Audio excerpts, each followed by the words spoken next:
안녕하십니까. 암호화폐 정보를 전달해드리는 닥터 비트맨입니다. 평일의 마지막 금요일에 아침이 밝아왔습니다. 어떻게 편안한 밤 잘 보내셨나요? 최근 암호화폐 시장의 전반적인 상승세가 이어지고 있습니다. 이러한 상승세가 쭉쭉 이어나가 다시 한번 5만 달러를 볼 수 있었으면 좋겠는데 이에 시장에는 다양한 소식들이 나오고 있습니다. 오늘 남은 시간도 잘 마무리하시길 바라면서 내용 바로 시작하도록 하겠습니다. 구독과 좋아요, 알림 설정 부탁드립니다. 현재 글로벌적으로 암호화폐 시장에 대한 인식이 변화하고 있습니다. 하지만 이러한 상황 속에서도 암호화폐에 대하여 지속적으로 위험하다고 이야기를 하는 곳이 있는데요. 바로 캐나다의 중앙은행이죠. 캐나다의 경우는 전반적인 암호화폐 시장의 기조를 보았을 때 대부분의 기관들과 국민들은 이 시장에 대하여 우호적인 기조를 보이지만 여타 다른 중앙은행들과 같이 캐나다 중앙은행 또한 상대적으로 부정적인 기조가 보이고 있는데 이에 한 보고서를 통해 암호화폐에 투자하고 있는 투자자들에 대한 이야기를 적었다고 합니다. 이에 대해서 좀 금융 이해도가 낮다 평가를 했다고 하는데 이게 뭔 내용인지 같이 한번 보도록 하겠습니다. 캐나다 중앙은행 비트코인 투자자들 금융 이해도가 낮다 헤드라인이 장식이 되어 있습니다. 암호화폐 전문 미디어 유투데이가 캐나다 현지 미디어 글로브앤메일의 보도를 인용하면서 캐나다 중앙은행이 최근 연구 보고서를 통해 비트코인 투자자들은 상대적으로 금융 관련 이해도가 낮은 경향이 있다 진단을 했다고 합니다. 이 캐나다 중앙은행은 해당 보고서에서 상대적으로 금융 관련 지식이 해박한 캐나다 투자자들 중에 비트코인 보유자 비율은 일반 수준의 투자자들보다 낮았다라는 설명을 하였다고 하는데 또한 추가적으로 캐나다 비트코인 보유자 중 대부분의 소득이 상대적으로 높은 남성이었다. 대다수 비트코인 보유자들은 암호화폐를 투자 수단으로 간주하고 있으며 극소수만이 결제 수단으로 이를 사용하는 것으로 나타났다 부연 설명했다고 합니다. 참 개인적으로 그래도 한 국가의 중앙은행인데 이러한 글을 보고서에 내놓았다는 것이 좀 아쉽기만 한데요. 이 시장을 폄하하기 위해 악의적이라고 이제 판단할 수밖에는 없겠죠. 지난 2021년 8월 기준 캐나다인의 무려 30%가 암호화폐 투자자라는 것을 감안했을 때 참 아쉬울 수밖에는 없는 것으로 보이는데요. 이 모두가 염원하고 있는 현물 비트코인 ETF도 거래가 되고 있는 국가인 만큼 인식의 변화를 한번 기대해 보도록 하겠습니다. 이러한 소식과 더불어서 이 현물 시장이 움직인다면 선물 시장 또한 움직일 수밖에 없을 텐데 글로벌 3대 선물 거래소의 포지션이 공개가 되었습니다.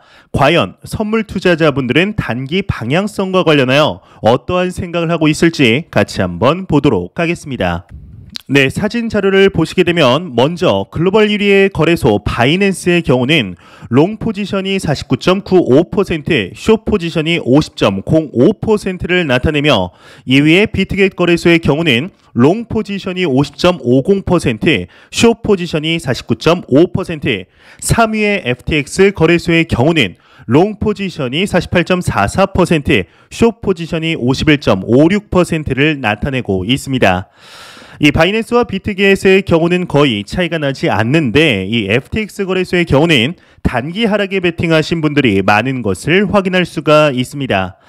과연 앞으로의 향방이 이제 어떻게 될지 귀추가 모아지고 있는 가운데 최근 대한민국에서 전 세계적으로 엄청난 영향력을 미치고 있는 인물이 있습니다. 바로 테라의 CEO 도권인데요. 이 도권 CEO의 경우는 비트코인의 창시자인 사토시를 제외하고 전 세계에서 가장 많은 비트코인을 보유할 것이라는 야심을 내비추었을 뿐만 아니라 이를 실제적인 행동으로 보여줌으로써 비트코인의 상승에 지대한 영향을 미쳤다라는 평가까지 받고 있죠. 이에 따라서 이 루나의 경우 또한 나쁘지 않은 모습을 보여주고 있는 가운데 루나에 대한 단기 목표가를 분석한 애널리스트의 견해가 나왔습니다. 단기적으로 이제 최대 120달러까지 상승할 수 있다라는 의견을 내비추었는데 자세한 내용 같이 보도록 하겠습니다. 애널리스트의 루나 강세 지속 전망 단기 목표는 110에서 120달러이다 헤드라인이 장식이 되어 있습니다. 약 43.3만 명의 구독자를 보유한 암호화폐 투자 관련 유튜브 채널 인베스트 앤서의 운영자이자 애널리스트의 경우는 이 테라의 경우 76달러 부근에서 강력한 지지를 받으며 단기 상승 흐름을 나타내고 있다. 현재 루나는 93에서 94달러 정도의 50일 이동평균선 부근에서 움직이고 있으며 단기적으로 110에서 120달러까지 상승할 수 있다 분석을 했다고 합니다.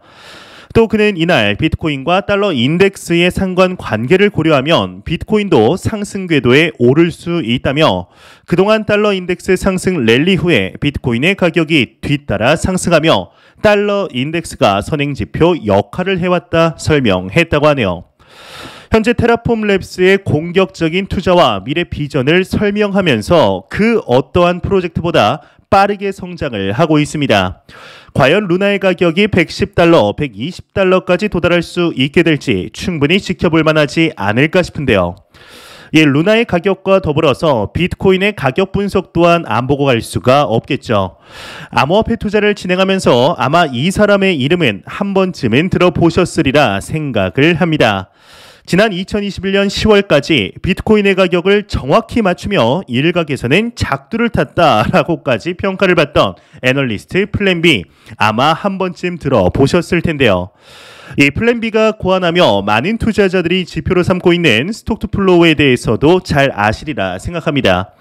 이 플랜B의 경우도 항상 이야기를 할 때 이 지표를 참고하며 분석을 내놓고 있는데 오늘 나온 한 인물의 경우는 스톡투플로우보다는 다른 모델이 더욱 잘 맞는다라는 분석을 내놓았습니다. 이 데이터에 따르면 내년 정도의 비트코인 기준 10만 달러 도달이 충분히 가능하다 보고 있는데요. 과연 어떠한 내용인지 같이 한번 보도록 하겠습니다. 피델리티 매크로 총괄 비트코인 스톡투플로우가 아닌 수요 모델을 따라간다. 내년 10만 달러 도달 가능하다. 헤드라인이 멋지게 장식이 되어 있습니다. 미국 대형 자산 운용사 피델리티 글로벌 매크로 부문 총괄인 주리엔 티머의 경우는 21일 자신의 트위터를 통해 최근 비트코인의 가격은 플랜B가 개발한 스톡투플로우 모델보다 네트워크 성장에 기반한 가격 예측 모델인 수요 모델에 더 가깝게 움직이고 있다 말하였는데 이와 관련 그는 비트코인은 그동안 강세장에서는 내재 가치를 크게 웃돌며 하락장에서는 내재 가치를 크게 하회하는 오버슈팅이 종종 나왔다. 하지만 최근 비트코인의 움직임이 변화하고 있다. 이 스톡투플로우 모델은 과거의 효과적인 가격 예측 모델이었지만 향후 수요 곡선이 보다 적합한 예측 모델이 될 것이라고 설명을 했다고 합니다. 이어서 기관 투자자는 지금쯤 자신만의 가격 예측 모델을 구축했을 가능성이 높다. 그들은 비트코인이 언제 저렴하거나 비싸니 자체적으로 판단을 하고 있다. 모든 투자에서는 진입가에 따라 수익률이 달라진다. 따라서 어떠한 예측 모델을 사전에 참고하고 효율적인 전략을 짜는 것이 중요하다. 보다 많은 투자자들이 비트코인의 가치를 이해하게 됨에 따라 비트코인이 내재 가치 이하로 떨어질 때 효율적으로 매집할 수 있으며 반대로 상승 시에 효과적으로 익절할 수 있다. 이는 성숙한 양방향 시장을 만들어가는 과정이다. 강조를 했다고 합니다. 이 주리엔 티머가 제시한 수요 모델에서는 현재 비트코인의 적정 가격을 46,698달러로 책정을 하고 있으며 이제 내년 10만 달러를 돌파할 것으로 전망을 하고 있다고 합니다. 이제 내년 10만 달러라는 이야기에 이제 투자자분들의 반응은 양분될 것으로 보입니다. 아니 지금도 죽겠는데 뭐 내년까지 기다려야 하느냐, 이번 연도에 상승하면 안 되냐라는 의견과 내년에 10만 달러여도 수익률이 어디냐, 이보다 충분히 더 상승 가능하다라는 의견으로 나뉠 것으로 보이는데요. 현재 비트코인과 관련하여서 수많은 참고 모델들이 있습니다. 여기서 이제 나온 수요 모델이나 스톡투플로우, 온체인 데이터, 해슐레이트 등 많은 자료들이 있죠. 하지만 이보다 가장 중요한 것은 비트코인의 잠재적인 유동성 자금들이 얼마나 있는지, 또한 지금 얼마나 유입이 되고 있는지를 알아보아야 하지 않을까 싶은데요. 국제적으로 암호화폐 시장의 위상이 올라가며 제도적으로 받아들이려는 상황 속에 1경이 넘는 규모의 마이너스 채권 그리고 안전자산이라고 하기엔 수익률이 미비한 대표적인 해지 자산인 골드를 포함하여 기관 투자자들과 고액자산가들의 대대적인 포트폴리오 리밸런싱이 현재 이루어지고 있습니다. 여기에 과거 암호화폐 비중이 3%에서 5%로 현재는 7%에서 점점 더 올라가고 있는 추세인데요. 이 시장에 투자를 함에 있어서 지속적으로 느끼고 있는 것이 있습니다. 바로 지금 당장의 수익률이 그렇게 중요한가입니다. 이렇게 말씀드리면 이건 개풀 뜯어먹는 소리냐, 나는 빨리 돈 벌고 이 지긋지긋한 시장 털고 나가고 싶다라고 이야기하는 분들이 계실 수 있습니다. 충분히 이해합니다. 이는 모든 사람들의 근본적인 욕구이기 때문이죠. 빨리 돈 벌고 빨리 부자 돼서 다니는 회사 퇴사하고 멋들어지게 영화 주인공같이 외제차 사고 서울에 집 사면서 낚시나 책 쓰면서 여유롭게 살고 싶은 삶, 하루라도 빨리 살고 싶은 것은 누구나 똑같습니다. 하지만 참 아이러니하게도 빨리 돈을 벌고 싶은 마음이 클수록 이와는 거리가 멀어지는 것을 우리는 수차례 목격할 수 있었으며 경험을 해보았죠. 참 믿기는 싫지만 전설적인 투자자들이 돈을 버는 방법, 투자에서 크게 성공하는 방법에 대해 똑같이 이야기를 하는 것이 있습니다. 바로 빨리 부자가 되려면 빨리 부자가 되려 하면 안 된다라는 이야기를 하고 있죠.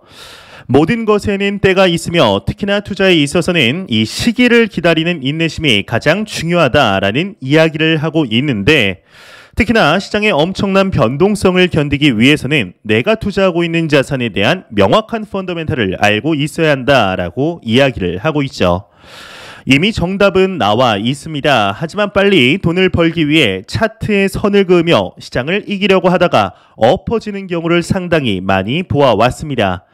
지금 당장 내가 원하는 수익률이 나지 않는다고 해서 좌절할 필요가 없습니다.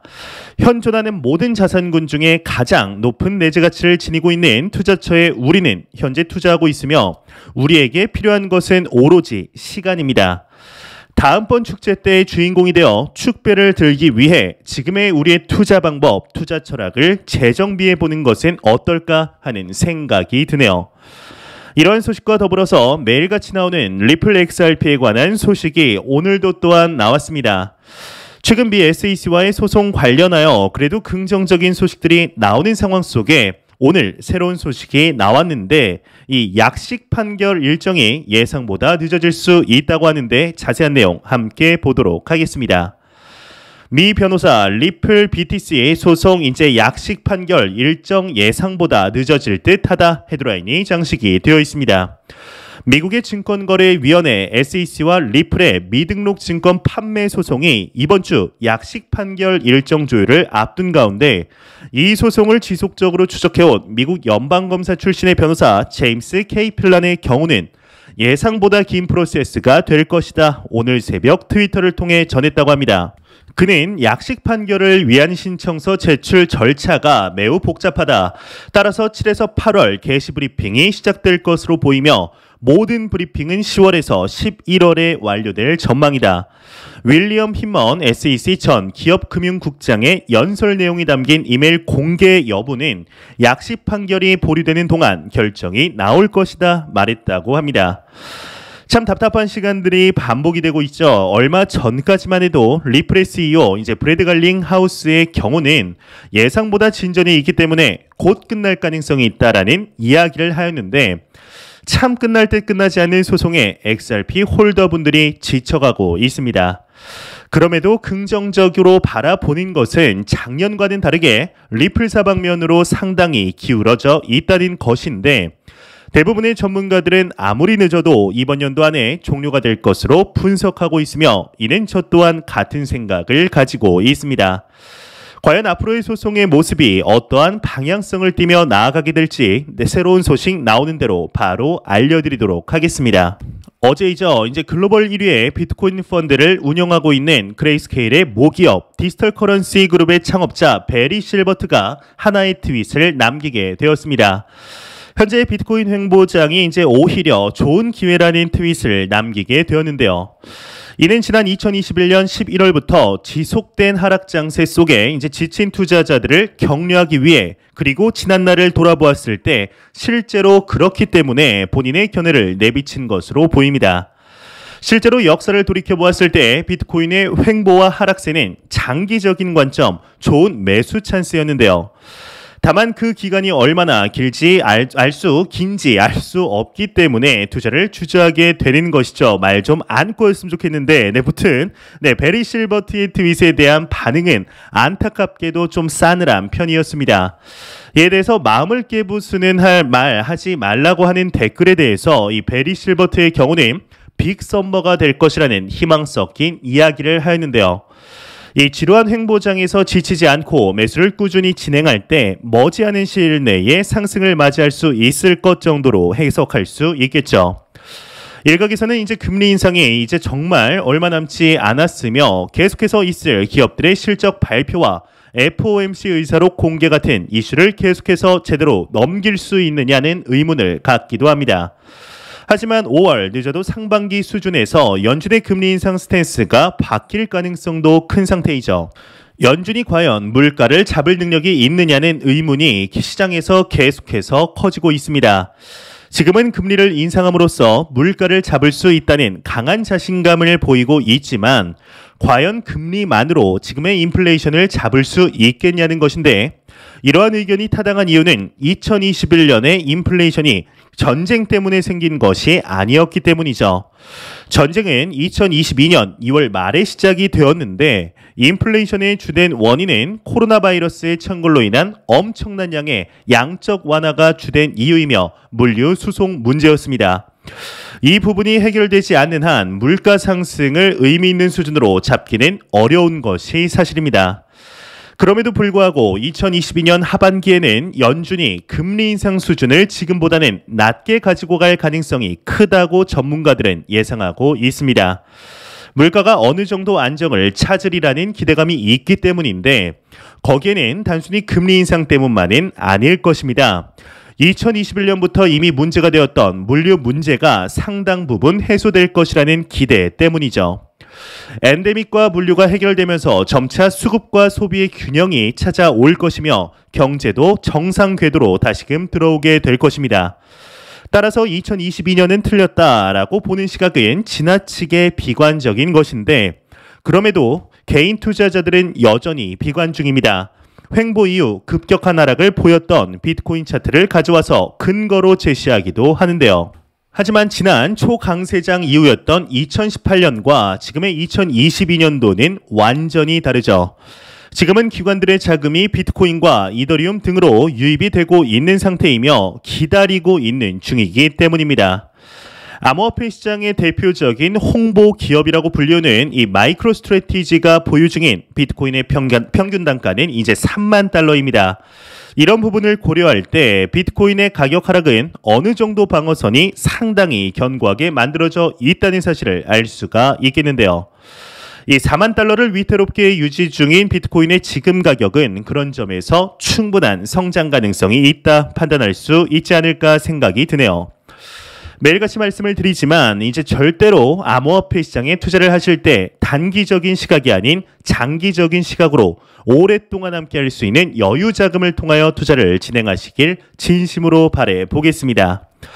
제가 준비해온 소식은 여기까지입니다. 영상이 도움이 되셨다면 구독과 좋아요 그리고 광고 한 편만 처음부터 끝까지 시청 부탁드립니다. 이 채널은 오직 광고 수익으로 운영이 되게 됩니다.